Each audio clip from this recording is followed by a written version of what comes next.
Okay, so we welded this up. It was much quicker than I expected. All we did, we bent the piece up, clamped it in the middle with a just regular kind of clamp, C-clamp, and then we got under here.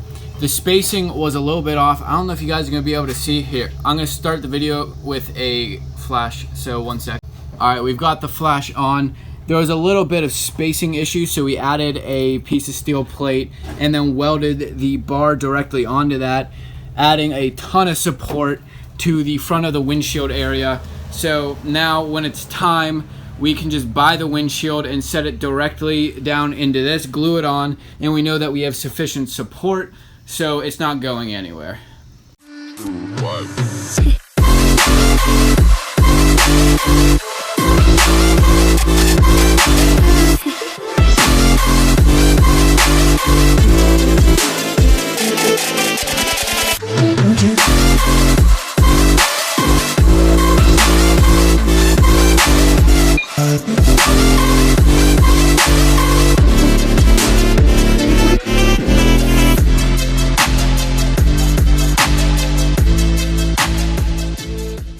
Okay, so after measuring the spacers that I needed, I found out that I actually needed a 3-inch spacer instead of a 4 or 5. So I ordered some, and those just got here the last couple days.